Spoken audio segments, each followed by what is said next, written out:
They taped the 137th ticket to my windshield with the smug precision of someone who thought they'd finally tamed the rebel.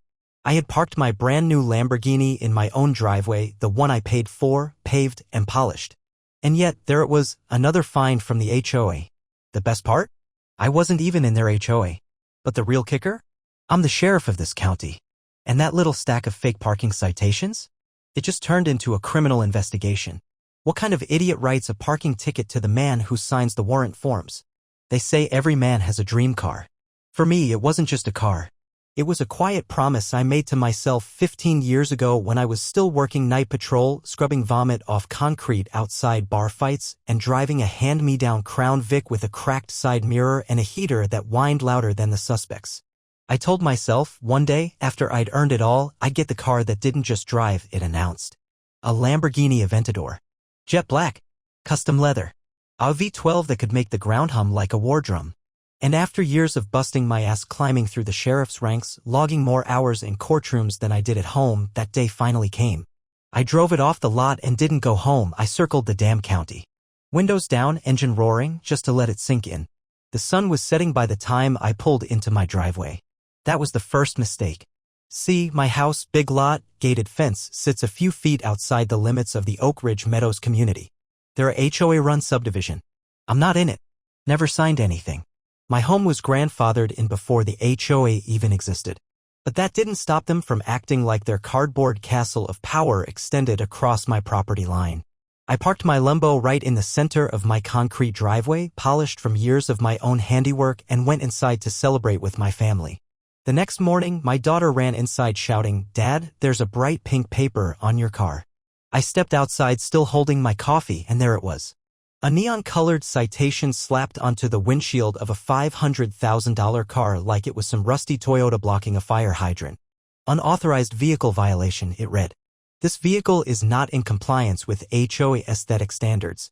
Remove within 48 hours or face fines of $250 per day. I stared at the paper for a full 10 seconds before I laughed. Not a chuckle. A deep, belly laugh that made my daughter grin in confusion. "Sweetheart," I said, folding it in half and tucking it into my back pocket, "they must have made a mistake." But it wasn't a mistake. Because the next day, there were 3 more. Same handwriting, same color, taped to the windshield, the garage door, and my mailbox. Violation. Violation. Violation. Suddenly it wasn't funny anymore. I checked my security camera footage and watched, in crystal clear HD, a short, furious woman with a sun visor and a clipboard strut onto my driveway at 6:42 a.m. and slap papers like she was serving court summons. I looked her up. Karen Darnell, president of the Oak Ridge Meadows HOA board. A woman so drunk on power she once called the cops because a family hung a Halloween skeleton that didn't reflect traditional neighborhood values. I wasn't just annoyed now, I was insulted. My first instinct was to go straight to her door and set her straight. But I've been in law enforcement long enough to know how these types operate. You don't talk. You document. You build a wall of evidence so high they can't climb over it even with a ladder of lies. I pulled county property records. My house was not listed under their jurisdiction. I found the original plot lines, the old neighborhood map before Oak Ridge Meadows expanded. My address was never legally enrolled into the HOA. I had no voting rights, no obligations, no relationship to them. I was a sovereign island surrounded by a sea of beige tyranny. So I sent a certified letter to the Oak Ridge Meadows HOA office with copies of my property records, a polite notice that I am not subject to their bylaws, and a request to cease all unsolicited notices or attempts at enforcement. That should have been the end of it. But Karen didn't like being told no, especially not by a man who just parked a Lamborghini on land she couldn't touch. 3 days later, I found a stack of 11 new violations on my porch. Each one slightly more deranged than the last. Vehicle attracts inappropriate attention. Driveway reflects non-uniform materials. Owner is suspected of commercial activity due to excessive delivery boxes. One even cited me for the color of my garden mulch. Mulch? I looked around my property, a manicured oasis with oak trees, a flagpole, and solar lighting I installed myself, and I realized this wasn't about aesthetics. This was about control. Karen saw the Lambo and assumed I was some outsider flaunting wealth and mocking her little kingdom. She wanted to put me in my place. The only problem? I wasn't some new homeowner begging for peace. I was the sheriff. And her place? Was directly in my jurisdiction. Still, I didn't flash a badge. I sent a second letter, this time from my attorney, a sharp ex-prosecutor named Elliot Lattimore. The letter outlined property boundaries, citations for harassment, and a notice that any future trespasses would result in legal action.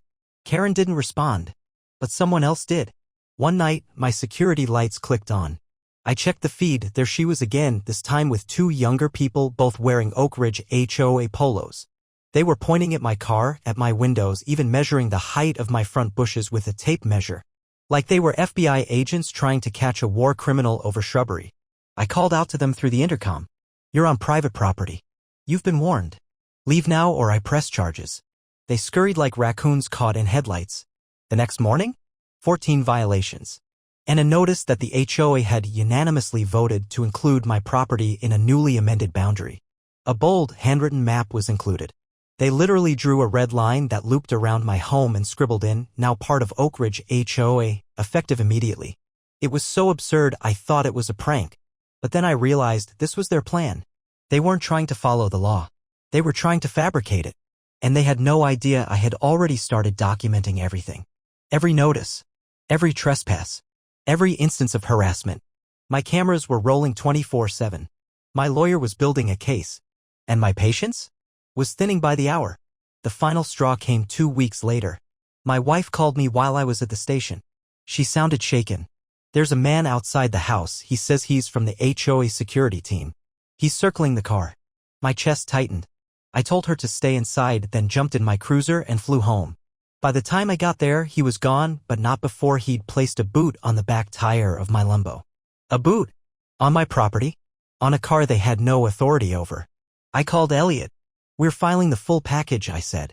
Every single thing. Civil harassment. Malicious trespass. Fraudulent jurisdiction. He paused. And criminal charges? I looked at the photos. The fake map. The unauthorized boot. The surveillance. You better believe it. I looked up at the sun glinting off the hood of my Lambo, reflecting pure, undiluted spite into the world. Karen thought she could write me a few fake tickets and I'd bend like the others. What she didn't know, what she couldn't possibly have imagined, was that her HOA just declared war on the one man in this county who writes real citations. And her entire fantasy rulebook was about to become Exhibit A. Karen didn't just cross the line. She bulldozed it with a smug smile and a clipboard. I didn't know then how deep she'd already gone, how far the HOA would stretch their paper-thin authority into outright criminal harassment. But I'd soon find out. After the illegal booting of my car, I had Elliot file an official cease and desist order. We served it directly to the Oak Ridge Meadows HOA office via courier, timestamped, notarized, and accompanied by a detailed demand to immediately cease all contact with me and my family. I thought maybe, just maybe, this would finally scare them off. But Karen wasn't just a power-drunk busybody. She was a crusader armed with HOA bylaws like they were scripture and obsessed with crushing anything that looked like freedom within a 5-mile radius. Her next move didn't just rattle me. It crossed into something that made my blood go cold. It was a Thursday morning. I was sitting at the kitchen table in uniform, sipping my coffee and reviewing a report on my department tablet when my daughter walked in holding a manila envelope. This was in the mailbox, she said, tossing it on the counter. No stamp. No return address. Just our family name written in black Sharpie. Inside were surveillance photos. My wife walking to her car. My daughter stepping off the school bus. Me unloading groceries in a hoodie. Dozens of them. From different angles. Different days. And stapled to the back was a typed and signed letter. Residents must adhere to behavioral standards and avoid activities that disrupt visual harmony. Constant vehicle movement and excessive non-commuter activity will be documented. Further violations may result in HOA-imposed sanctions, including noise curfews and guest limitations. I couldn't breathe for a second. Not out of fear, out of fury. Someone was watching my family, documenting our lives, treating us like inmates in a prison of arbitrary rules. I turned on my heels and stormed into the garage, flung open the filing cabinet, and added the letter to the already growing evidence folder. That's when I noticed something else. My wife's car had a parking ticket on it now, too. Same pink paper. Same handwriting. But this one was placed inside the windshield wiper, which meant someone stepped past the gate, walked up the driveway in the dead of night, and physically touched her car. That evening, I reviewed the footage. At 2:13 a.m., a figure in a hoodie and ball cap slipped through the hedges and crept across my yard like a thief. He squatted near the vehicle, placed the ticket, then disappeared back the way he came. The cameras caught him from 3 angles. He wasn't HOA. He wasn't even from the neighborhood. I ran the footage through facial ID with some department help. The name popped up. No HOA affiliation, but a criminal record. Multiple charges for trespassing, impersonation, and even prior complaints involving fake code enforcement stings. I sat back in my chair, feeling something shift. This wasn't petty anymore. This was organized. Coordinated. They weren't just targeting me with fake tickets, they were hiring people to physically harass us. The next day, I had an unmarked cruiser parked near my house with 2 deputies inside. Cameras were checked. Motion sensors upgraded. But Karen wasn't stupid. She didn't send her guy again. No. She found a different angle. On Saturday morning, my wife took our daughter to a dance rehearsal. When she got back, her face was pale. Her hands shook as she handed me a folded printout. It was another HOA violation. Only this one was different. It accused her of aggressive driving through HOA-controlled zones and warned that reckless behavior near children will be reported to the sheriff's office. The sheriff's office. My office. It was addressed directly to her. Signed again by no one. Just a blank line marked HOA Enforcement Team. I checked the timestamp. 9:36 a.m. My wife had been nowhere near that street at that time. I checked her GPS data. Her phone location. Our home camera logs. She was still in town blocks away. And that's when I realized they weren't just lying. They were trying to fabricate a paper trail. Something they could use to escalate. To trigger actual legal processes. To tangle us up in bureaucracy until we either gave in or left. Karen wanted to break us down. Quietly. Systematically. Like she'd done to the retired couple down the street who were fined out of their home for putting up seasonal wreaths that clashed with the neighborhood's winter color palette. Like the single mother who had to sell after a dozen infractions over repeated window glare. I'd heard the stories. Everyone had. But I always thought they were exaggerated. Urban legend stuff. Not anymore. And the worst was yet to come. Monday morning, I left early for court. At 10:41 a.m., I got a text from my wife that stopped me mid-step as I walked through the courthouse corridor. It said, "Call me. Now." I ducked into a side room and called her. She answered immediately, her voice low and urgent. "They're here," she said. "Karen's here. With 3 men. One of them said they're from HOA security and they want to inspect the driveway slope." I didn't say a word. I just turned around and sprinted back to my cruiser. The moment I arrived, I saw them. Karen in her usual beige slacks and sun hat, clipboard in hand. And standing beside her? A man with a navy windbreaker and the word security printed in large white letters. But not just that. He had a badge clipped to his belt. A badge. I parked across the street, got out slowly, and walked toward them. "Can I help you folks?" I said, voice calm, hand resting casually near my hip. Karen turned and gave me that practiced little smile. "Sheriff, we're performing a routine compliance check. This driveway has a non-standard incline that may affect runoff into shared community zones." "This isn't part of your community," I said evenly. "And you've been told that more than once." She gave a soft laugh. "Well, that's under review. And this gentleman is here to— what agency are you with?" I cut in, turning toward the man in the windbreaker. He blinked. "Sorry? That badge you're wearing. What agency are you with?" He looked down, then back up. "Private enforcement. HOA security." "That's not a legal badge," I said. "And impersonating a peace officer is a felony in this state. So unless you've got paperwork proving you're a registered enforcement agent with jurisdiction here, you need to take that badge off. Right now." His face went pale. He opened his mouth to argue but thought better of it. Slowly, he unclipped the badge and held it out. I took it, examined it. It was a cheap knockoff. Something you'd get from an online surplus store. Still, that didn't make it harmless. I looked back at Karen, who was trying very hard not to look worried. You just tried to enforce jurisdiction you don't have, using someone impersonating law enforcement on a property you don't control. That's criminal trespass. That's impersonation. And it's harassment. You can't prove we knew," she started. I held up my phone. "You're on camera. Again." I called Elliot that night and gave him everything. Photos. Video. The badge. We submitted a formal report to the county prosecutor. But I wasn't done. Karen had operated under the illusion that her HOA was some kind of untouchable fortress of paperwork and neighborhood gossip. But her fortress was built on a swamp. And I was about to start draining it. I began pulling records. HOA filings. Property annexation paperwork. Meeting notes. What I found made me pause. Half of it was missing. The annexation that supposedly added my property? It had no timestamp, no approval signature from the county planning board, no assessor's log. It was a forged map scribbled onto a revised document, then photocopied into their enforcement files. Not only was my property not under HOA control, it had never even been submitted for inclusion, which meant every ticket they'd issued me was illegal. Every fine they'd imposed on my neighbors who lived outside the core streets?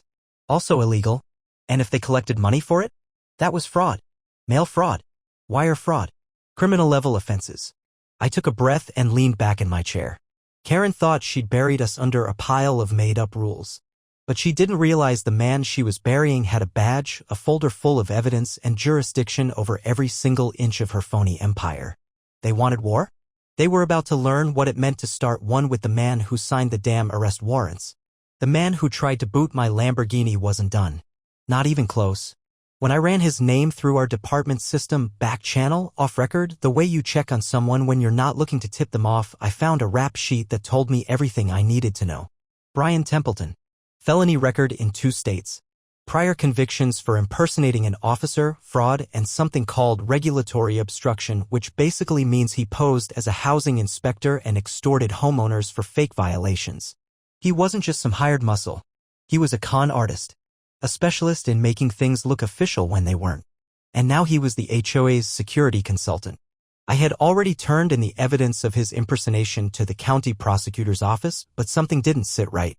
The badge wasn't the end of it. It was the beginning. Because now I knew Karen had recruited a known felon with a documented history of impersonation to act as the face of her harassment campaign. And if she was willing to do that, what else was she hiding? I started showing up to every HOA meeting. Not inside, of course. I wasn't a member. But I didn't need to be. I'd park in my cruiser across the street, sip coffee on the hood, and just watch. It rattled them. Karen would glance through the clubhouse windows like a paranoid bird, adjusting her glasses every time she caught sight of me. The attendees trickled in, most of them elderly, some exhausted-looking couples, and a few of her more loyal toadies who wore HOA-issued polos like they were uniforms.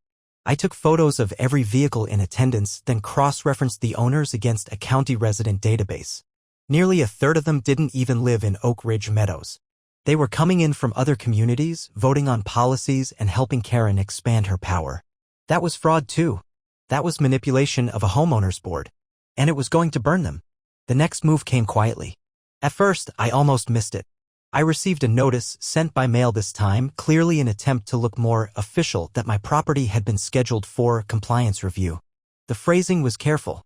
Not a violation. Not a warning. A review. But the moment I read the fine print, I understood. It was a prelude. They were laying legal groundwork. Citing zoning language from HOA internal documents that didn't apply to me but with enough legalese to make it seem valid. It was bait. If I responded, they'd claim jurisdiction. If I ignored it, they'd escalate. I sent the document straight to Elliot. He smiled when he read it. They're not just grasping, he said, they're staging a fraudulent claim for probable cause. They want to escalate into your property with legal justification. But they don't have one. I nodded. Let's see if they try anyway. We both knew they would. That Friday, I got home from work to find Brian Templeton's rust-red truck parked outside my property gate again. This time, he had a yellow vest on and was talking to someone, an older man in a khaki jacket with an HOA logo stitched into the breast. I pulled up behind them, lights flashing, got out, and approached. They were reviewing my drainage design according to the papers in their hands. I asked them for a warrant. They had none. I asked them again if they represented any legal or state agency. Brian said, we're part of the HOA enforcement group. I held up my phone. That's not a real thing. Say it again for the record. They didn't. They left instead. But not before they left something behind. I found it on my gate post the next morning. A bright orange sticker, laminated, with the words, in violation, property under review, no modifications allowed until cleared. It looked official. Like the kind of sticker you'd see from a real housing authority. But when I peeled it off, there was no agency seal. No date. No document number. Just Ordinance 4-17B in bold font, which, when I looked it up, did not exist in any county or HOA codebook. They were inventing their own ordinances now. I took that sticker straight to our local news station. Not as sheriff. Just as a citizen. I handed it to reporter Julie Menard, a sharp-eyed, take-noble anchor who'd once taken down a crooked city councilman with nothing more than a parking meter audit. I showed her the videos, the fake citations, the illegal boot, the surveillance photos. Her eyes widened. "You're saying the HOA is inventing laws?" I nodded. "And impersonating officers to enforce them." She leaned back, already picturing the headline. "What they don't know," I added, "is they tried it on the one guy who is the law in this county." By Monday, it was on the evening news. Local HOA accused of fraud, harassment, and impersonating officers. They aired the footage of Brian with the badge. They showed Karen's maps. And they closed with me in uniform standing beside the Lambo in my driveway, calmly stating, "This is not about one car. It's about a pattern of targeted harassment and illegal overreach." Karen exploded. She called a special emergency session of the HOA, sent out printed letters claiming the news report was misleading and malicious, and even tried to file a slander complaint. But she was screaming into a hurricane now. I had the attention of the public and the DA. That same week, I got a call from a former HOA treasurer, a woman named Linda Vickers. She sounded nervous but determined. "They threatened to sue me when I questioned the legal fees," she said. "But I kept records.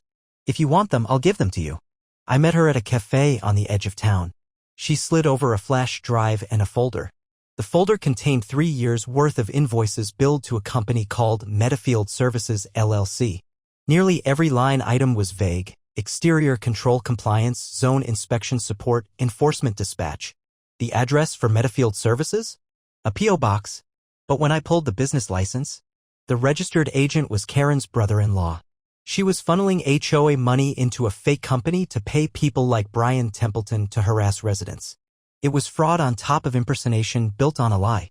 I sent it to the DA. They called me back 2 days later. "We're opening an investigation," the assistant district attorney said. "But you need to keep the pressure on. Public attention helps." I nodded. "I have just the idea." I planned a neighborhood meeting. I sent personal invitations, not through HOA channels, straight to the homes of every resident who'd received a citation from Oak Ridge Meadows over the past 2 years. I booked the high school gym, set up chairs, projector, coffee and donuts, old school community feel. And then I dropped the bomb. I showed them maps, legal documents, video footage. I told them, point by point, how Karen had been forging annexation documents, inventing violations, and siphoning funds into fake service companies.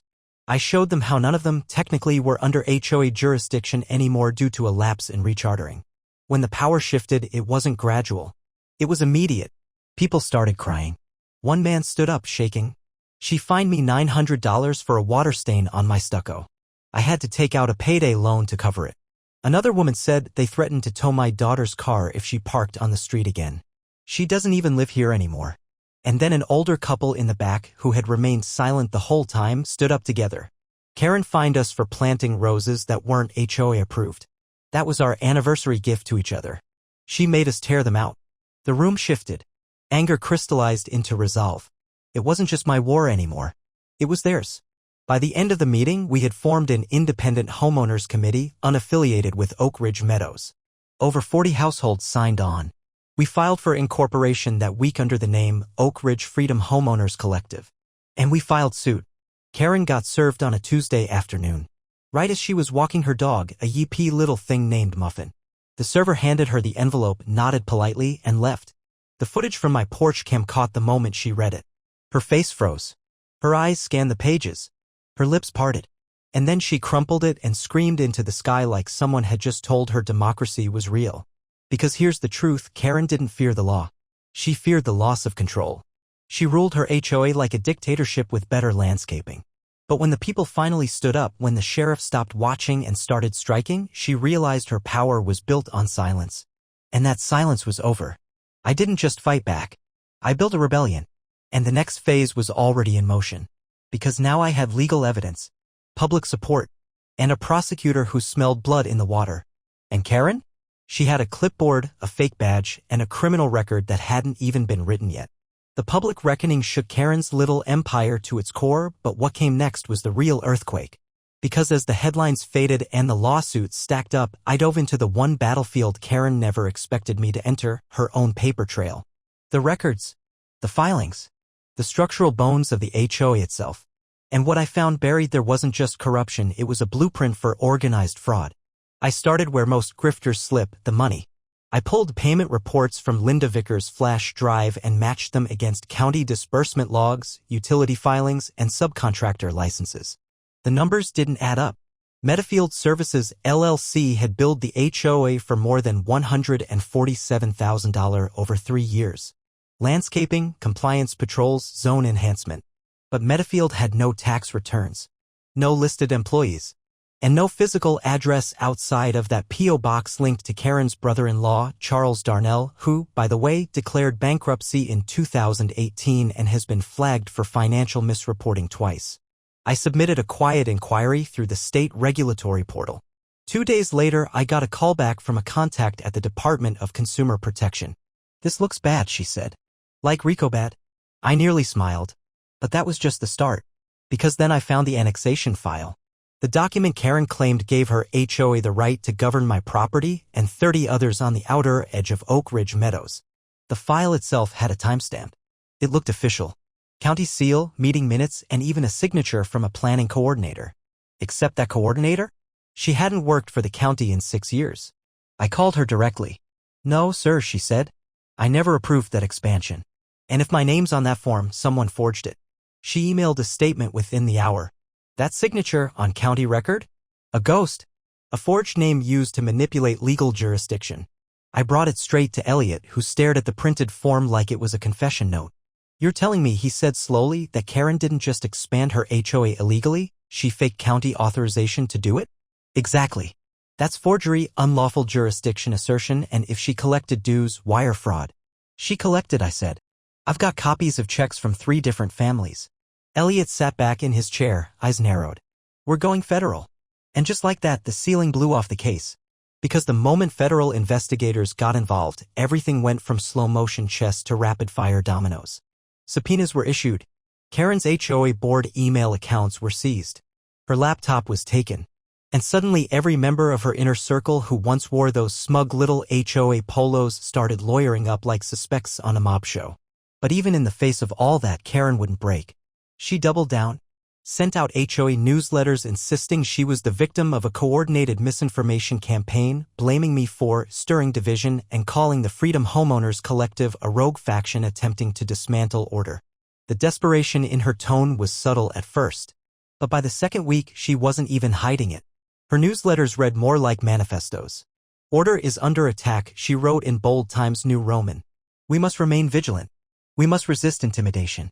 The sanctity of our neighborhood depends on our unity against outside forces." I almost laughed. "Outside forces?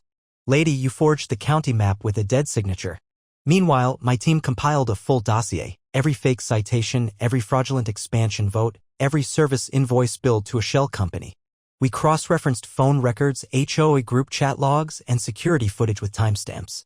Elliot filed the summary under one header, State of County versus Oak Ridge Meadows HOA et al., a formal civil and criminal package that was now being reviewed by the Attorney General's office.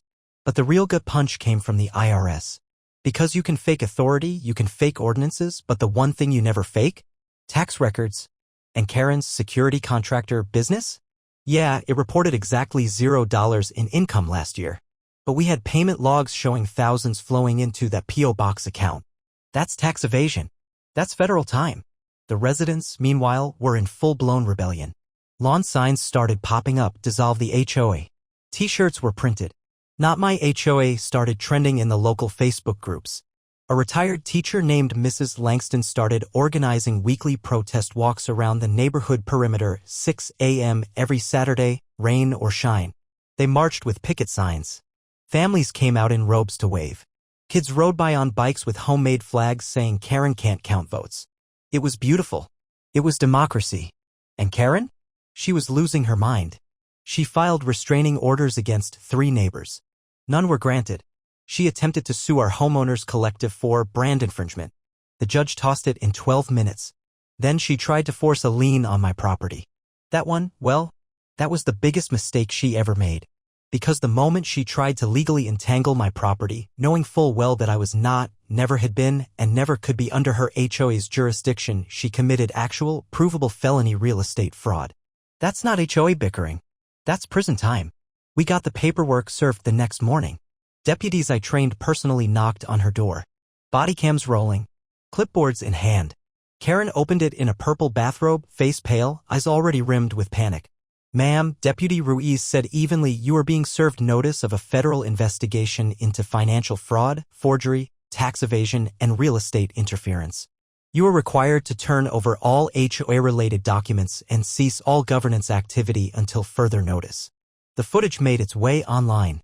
I didn't post it, but someone did. And within 2 hours it was viral in the community chat groups. Karen disappeared for a week. The HOA clubhouse shuttered. The Facebook page was wiped clean. Her loyalists stopped showing up to meetings. It was like watching a cult scatter after their leader was caught embezzling temple funds. Quiet. Eerie. But it didn't last. Because 1 week later, an anonymous account dumped over 400 internal emails into a shared Google Drive. Meeting logs. Chat transcripts. Screenshots of private messages. It was a treasure trove. And it showed everything. Karen had faked votes. Deleted dissenting comments. Threatened elderly residents with code violations if they didn't vote for new bylaw expansions. One message sent to her vice president simply read, "They don't know how weak they are. If we scare them early, we control them forever." That line alone was quoted in 3 different news reports. By now, the media storm had gone national. Headlines read like satire. HOA leader tried to annex sheriff's property, it didn't go well. Karen versus the law, a neighborhood's descent into fraud. Reporters showed up on our street. My phone rang nonstop. The Freedom Homeowners Collective got a call from a local podcast network offering to sponsor a documentary series. We turned it down. This wasn't for entertainment. This was for justice. And it was almost here. The Attorney General scheduled a hearing. Karen was summoned. Her lawyer quit 2 days before the first session. I was asked to testify. When I walked into that courtroom, I didn't wear my uniform. I wore jeans and a button-up. Just a homeowner. Just a father. Just a man who bought a Lamborghini and got 137 tickets for it from a woman who didn't even have legal authority over his sidewalk. But when I took the stand and laid out every detail, every paper, every photo, every forged signature, the courtroom went silent. And when I ended with a simple line, it echoed off the walls like thunder. All I did was buy a car. And she declared war. Karen sat there, eyes hollow, expression twitching like a mask slipping off in real time. When the judge asked if she had anything to say, she tried to stand, mumbled something about property value and neighborhood integrity, then broke down mid-sentence. The bailiff had to help her sit. I almost pitied her. Almost. The judge didn't even wait for a recess. The HOA is hereby dissolved pending full investigation. All enforcement actions are suspended. Further violations will be considered criminal. And Mrs. Darnell, you are ordered to surrender your records by close of business. I nodded to Elliot, who didn't smile. But his eyes did. Karen didn't leave through the front. She snuck out the side, flanked by 2 remaining board members who wouldn't make eye contact with anyone. The rest of the neighborhood filed out with straight backs and open relief. For the first time in years, they weren't afraid. That night, I parked the Lamborghini in the driveway again. No fear. No tickets. Just peace. And as I sat on the porch with a cold drink and my daughter in my lap, I watched the sun go down over a neighborhood that finally belonged to the people who lived in it. And the best part? I wasn't done yet. The sting was coming. The fall was near. And Karen had no idea what I was planning next. The trap had been set for weeks, but the bait was finally ready. It wasn't enough to expose Karen's fraud. It wasn't enough to dissolve her little cardboard kingdom or watch her run out of court like a scalded cat. I needed closure. I needed something public. Something no one could twist or rewrite. I wanted the whole county to see her fall, hear her excuses shatter like glass, and watch as the very badge she tried to weaponize against my family turned on her with the full force of the law behind it. So I planned the sting the way you plan a surgical strike, quietly, meticulously, and with every detail accounted for. The bait? My Lamborghini. Again. But this time it wouldn't be parked in my driveway. I set it just inside a newly paved cul-de-sac on the far edge of Oak Ridge Meadows in an area that was clearly not under HOA jurisdiction but had recently been flagged by Karen's Ghost Board as a potential expansion zone. I registered the temporary placement with the county, locked down the lot, and filed all documentation with the sheriff's office just in case Karen or her cronies tried to claim it was abandoned or misplaced. I even left a bright yellow tag on the dash with a typed note, awaiting county drainage review, sheriff's department file #467B. And then I waited. But I wasn't alone. That afternoon, my unmarked team rolled into the neighborhood in 4 separate vehicles. One in the cul-de-sac, one down the hill, one posing as a landscaper van. The fourth was me leaning against the hood of a pickup with sunglasses on, sipping from a thermos and pretending to scroll through weather reports. Inside the Lambo? Full surveillance gear, microcams, audio feed, a motion-triggered drone overhead linked to a backup drive just in case someone got cute and tried to smash the cameras like they did 2 months ago when Karen's nephew accidentally tripped into one during a walk. Every angle was covered, every exit mapped, and as the sun began to set, casting long gold streaks across the rooftops of Karen's little fiefdom, I saw it. Her car. The silver Lexus with the dented bumper and the faded "I love HOAs" sticker. It turned the corner like it always did, slowly, nervously, stopping once to look at a mailbox, again to glare at a neighbor's porch flag, and finally pulling up just 20 feet from the Lamborghini. She stepped out, clipboard in hand. Same beige pants. New hat, wide-brimmed this time, probably to block the drone she didn't know was hovering 2 stories above her. She walked around the Lambo like a hyena circling a fresh carcass. Took notes. Snapped photos. Then gestured behind her. That's when it happened. Brian Templeton stepped out from a separate car. Back again. Still wearing that knockoff security enforcement windbreaker. But now with another badge. A new one. Bigger. Shinier. And still completely fake. My hand hovered near my radio mic. Target confirmed, I said. Secondary agent visible. My team responded instantly. Deputy Ruiz and Deputy Harris moved in quietly from opposite ends of the street. We let it go for 2 more minutes. Brian circled the vehicle. Looked underneath. Pulled out a flashlight. Then bingo. He reached down and slapped a neon orange boot on the back driver's side tire. Right there. On camera. In broad daylight. On a vehicle they had zero authority to touch. I stepped forward. Afternoon, I said, my voice calm, amplified slightly through the hidden mic clip to my collar. Karen's head snapped up. Her face went pale. Oh. Hello, Sheriff, she said, already stammering. This is just a standard inspection. I said, stepping beside the Lambo. On a vehicle located outside your jurisdiction? She blinked. Well, we recently passed a bylaw that was invalidated by the court 2 weeks ago. I looked down at the boot. You just tampered with a legally registered county asset. That's vehicle interference. Brian tried to speak. I raised a finger. And you're still wearing a fake badge. Which makes this impersonation of law enforcement. Again. Deputy Ruiz stepped forward, cuffs out. Hands where I can see them, Mr. Templeton. Brian froze. His face went slack. Karen gasped. Wait, you can't do this. We were just reviewing drainage. I said. Because I've got footage of you writing a citation that includes a vehicle posing a safety hazard to adjacent homeowners. That's not drainage, Karen. That's fraud. Deputy Harris moved in on her. Ma'am, place the clipboard on the ground and keep your hands visible. You have no right, she started. I'm the county sheriff, I said, stepping fully between her and the car.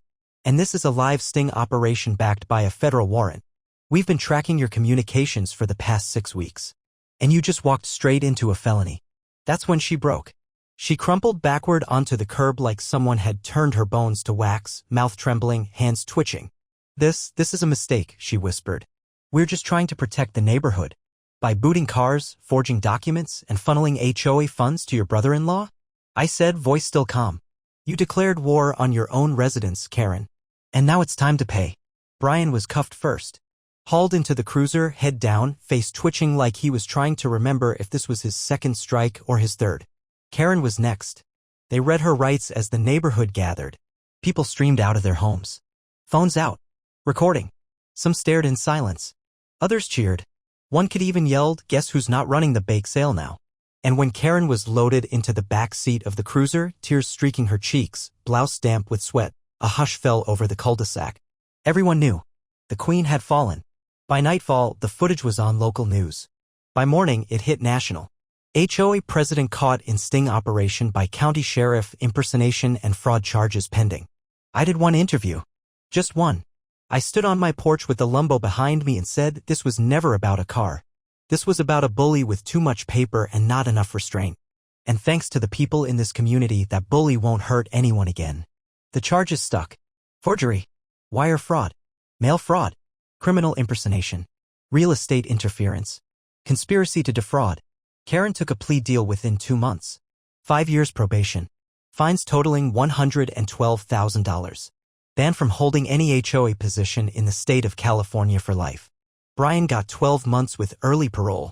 And the Oak Ridge Meadows HOA? Gone. Dissolved permanently under state order. All remaining funds were turned over to the Freedom Homeowners Collective, which used them to pay back families who had been fined, harassed, or forced into settlements by Karen's board. And me? I still park the Lambo in the same spot every Friday. Same angle. Same shine. And on the rear windshield, in bright reflective vinyl, is a single sticker, 137 tickets later. The neighborhood loves it. Some folks wave when they drive by. A few even stop to take pictures. Every now and then someone asks what happened. And I just smile and say, she tried to make me follow rules that don't exist. The world is full of little tyrants. People who mistake a clipboard for a badge, a rulebook for a constitution. But the truth is this, the law protects everyone. Even from HOAs. Especially when one of those everyone just happens to be the guy who writes the damn warrants. I didn't just protect my property. I gave the whole neighborhood their freedom back. And Karen? Last I heard, she moved to Arizona. Somewhere far from cameras, clipboards, and Lambo engines that growl louder than her legacy. Good. Let her remember how it ended. Let her remember what happens when you slap 137 fake tickets on the wrong sheriff's car. Justice isn't loud. It doesn't need to scream. Sometimes it just pulls up in a V12, parks on your street, and waits. Quiet, patient, and fully legal.